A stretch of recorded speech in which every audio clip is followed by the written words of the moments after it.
Bhopal Kuno national పార్కులో cheetah కూనలు సందడి చేస్తున్నాయి. నమీబియా నుంచి తీసుకొచ్చిన జ్వాల అనే చీతా 3 పిల్లలకు జన్మనిచ్చింది. కొత్తగా పుట్టిన చిరుత కూనలకు సంబంధించిన అందమైన వీడియోని కేంద్ర పర్యావరణ మంత్రి భూపేందర్ యాదవ్ సామాజిక మాధ్యమం ఎక్స్ ద్వారా షేర్ చేశారు. తల్లి పొత్తిళ్లలో అవి ఆడుకుంటూ కనిపించాయి.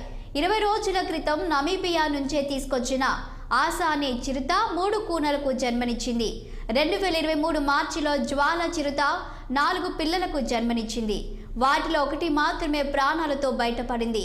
కొత్తగా పుట్టిన ఈ 3 పిల్లలతో కలిపి కునో నేషనల్ పార్కులో మొత్తం చిరుతల సంఖ్యను 20కి చేరింది.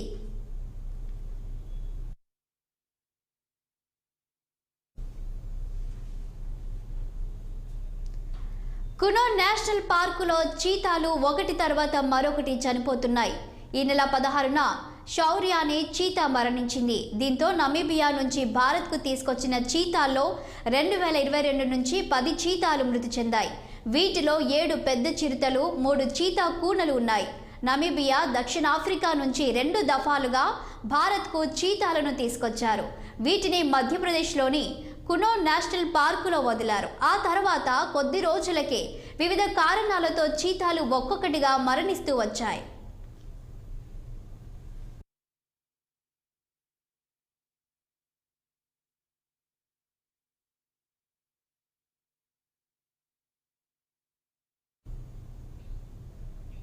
బులెటిన్లో షార్ట్ బ్రేక్ తీసుకుందాం. Stay with us.